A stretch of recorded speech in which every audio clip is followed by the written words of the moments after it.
వరంగల్ జిల్లా 29వ డివిజన్లో ప్రజాపాలన ప్రగతి ప్రణాళిక కార్యక్రమం రసాభాసగా మారింది. గ్రేటర్ వరంగల్ మున్సిపల్ పరిధిలోని వార్డు సభలో ఎమ్మెల్యే నాయిని రాజేందర్ రెడ్డి, మేయర్ గుండు సుధారాణిని స్థానిక మహిళలు నిలదీశారు. ప్రజాపాలన దరఖాస్తుల పేరుతో ఇంకెన్ని రోజులు మోసం చేస్తారని ప్రశ్నించారు. ఎన్నిసార్లు దరఖాస్తు పెట్టినా ప్రయోజనం శూన్యమని మండిపడ్డారు. అధికారుల అండ ఉన్నవారికే అన్ని పథకాలు అందుతున్నాయని, నిజమైన లబ్ధిదారులకు ఏ పథకాలు అందడం లేదని ఆగ్రహం వ్యక్తం చేశారు. మహిళల ప్రశ్నలకు సమాధానం చెప్పకుండానే నాయిని రాజేందర్ రెడ్డి అక్కడి నుంచి పలాయనం చిత్తగించారు.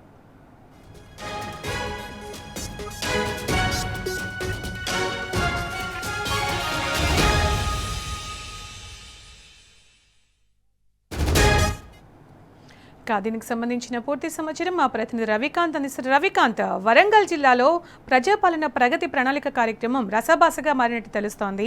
ముఖ్యంగా గ్రేటర్ వరంగల్ మున్సిపల్ పరిధిలోని వార్డు సభలో ఎమ్మెల్యే నాయిని రాజేందర్ రెడ్డి, అలాగే మేయర్ గుండు సుధారాణిని స్థానిక మహిళలు నిలదీయడం మనం చూస్తున్న విజువల్స్లో ఇంతకుముందు కూడా చూసాం. సో వాళ్ళకి ఏం సమాధానం చెప్పకుండానే అక్కడి నుంచి వెళ్ళిపోయినట్టు తెలుస్తుంది. అప్డేట్స్ ఏంటి?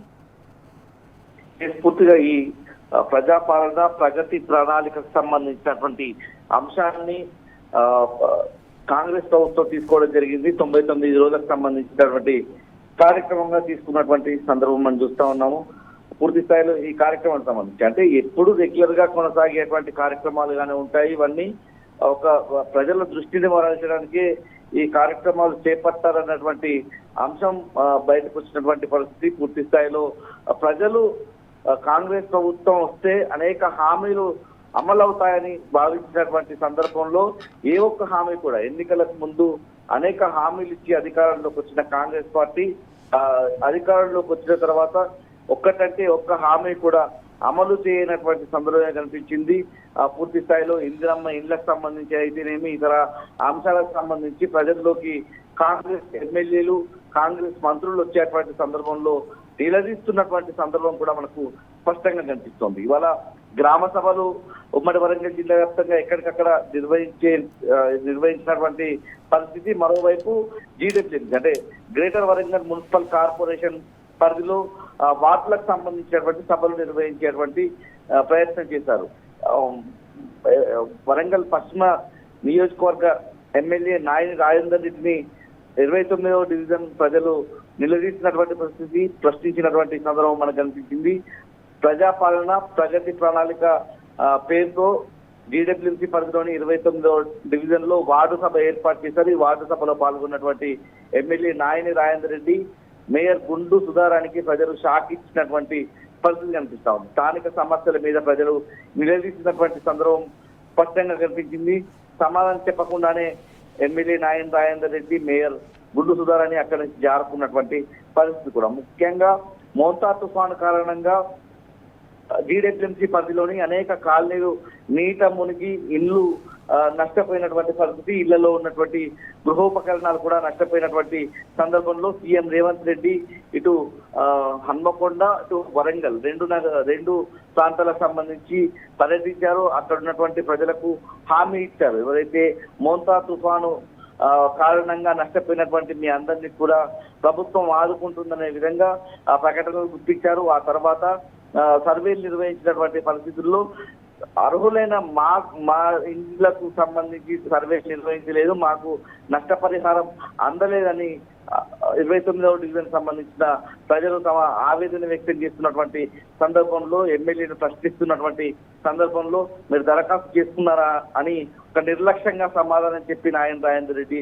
వెళ్ళినటువంటి పరిస్థితి కనిపిస్తా ఉంది. మరోవైపు జీడబ్ల్యూఎంసీ పరిధిలోనే 12వ డివిజన్ సంబంధించి ఇది దేశాయిపేట ప్రాంతంగా ఉంటుంది. ఈ ప్రాంతంలో ప్రజాపాలన ప్రగతి ప్రణాళికలో భాగంగా వార్డు సభ నిర్వహించారు. ఈ వార్డు సభలో మాజీ మంత్రి కొండా సురేఖ పాల్గొన్నారు. మంత్రి కొండా సురేఖకు సమస్యలకు సంబంధించి ప్రజలు ప్రస్తావించినటువంటి సందర్భం కూడా మంత్రి కొండా సురేఖను అక్కడ ఉన్నటువంటి మహిళలు నిలదీసినటువంటి పరిస్థితి. దేశాయిపేట ప్రాంతానికి ఒక్కటంటే ఒక్క ఇందిరమ్మ ఇల్లు అయినా ఇచ్చారని ప్రశ్నించినటువంటి పరిస్థితి మనం చూస్తా ఉన్నాము. ఇటీవల ఏదైతే ప్రజాపాలన ప్రగతి ప్రణాళికకు సంబంధించి ఉమ్మడి వరంగల్ జిల్లాకు సంబంధించినటువంటి సమీక్ష సమావేశాన్ని మహబూబాబాద్ జిల్లా కలెక్టరేట్ లో నిర్వహించిన సందర్భంలోనూ ఉమ్మడి వరంగల్ జిల్లాకు సంబంధించినటువంటి కలెక్టర్లు ఇతర ఉన్నతాధికారులందరూ జిల్లా ఇన్ఛార్జ్ మంత్రిగా ఉన్నటువంటి పొంగులేటి శ్రీనివాసరెడ్డి, అదేవిధంగా జిల్లా మంత్రి కొండా సురేఖ ఆధ్వర్యంలో ఏదైతే సమీక్షా సమావేశం కూడా మహబూబాబాద్ జిల్లా కలెక్టర్ జరిగింది. ఆ సందర్భంలోనే వరంగల్ తూర్పు నియోజకవర్గానికి సంబంధించినటువంటి ఇందిరమ్మ ఇండ్ల అమల్లోకి రాకపోవడం, పూర్తి స్థాయిలో వెనుకబడి ఉండడం, ఇందిరమ్మ ఇండ్లకు సంబంధించి వరంగల్ తూర్పు నియోజకవర్గం అంటే మంత్రి కొండా సురేఖ సొంత నియోజకవర్గంగా ఉంటుంది. అనేక మంది ప్రజలు ముందుకు రాకపోవడం, పూర్తి స్థాయిలో అక్కడ అలాట్మెంట్ ఇందిరమ్మ ఇల్లు చేయకపోవడం, ఈ విషయాన్ని జిల్లా కలెక్టరే స్వయంగా చెప్పినటువంటి పరిస్థితి. అప్పటి నుంచి ఇప్పటి వరకు కూడా అంటే ఈ ప్రక్రియ జరిగి కూడా దగ్గర నెల రోజులుగా వస్తుంది. అయినప్పటికీ పూర్తి స్థాయిలో ఒక్క ఇల్లు కూడా గ్రౌండ్ అప్పటి నుంచి కాకపోగా ప్రజల్లోకి రావడం, ఈ ప్రజల్లోకి వచ్చినటువంటి సందర్భంలో ఇందిరమ్మ ఇల్లు కావచ్చు, ఇతర అంశాలకు సంబంధించి కూడా ప్రజలు నిలదీస్తున్నటువంటి సందర్భం మనకు కనిపిస్తా ఉంది. అనేక అంశాలకు సంబంధించి కాంగ్రెస్ ప్రభుత్వం హామీలు ఇచ్చి గెలుపొందినటువంటి సందర్భం తెలంగాణ రాష్ట్రంలో ఉంది. ఎక్కడికక్కడ ఏదైతే ఈ కార్యక్రమం ప్రజాపాలన ప్రగతి ప్రణాళిక కార్యక్రమం కోసం వెళ్తున్నటువంటి సందర్భంలో ఇటు గ్రామానికి సంబంధించి అంటే గ్రామీణ ప్రాంతానికి సంబంధించి ప్రజలు నిలదీస్తున్నారు. మరోవైపు నగర ప్రాంతానికి సంబంధించి ఇటు జీడబ్ల్యూఎంసీ అంటే పూర్తిగా నగర వాతావరణం ఉంటుంది, అక్కడ కూడా ప్రజలు నిలదీస్తున్నటువంటి సందర్భం కనిపిస్తా ఉంది. గృహజ్యోతి, గ్యాస్ సబ్సిడీ, ఇందిరమ్మ ఇండ్లు, 4000 పెన్షన్, ఈ విధంగా అన్ని అంశాలకు సంబంధించి ప్రజలు నిలదీస్తున్నది ఈ కార్యక్రమం కొనసాగింది. Sunitha, thank you Ravikanth.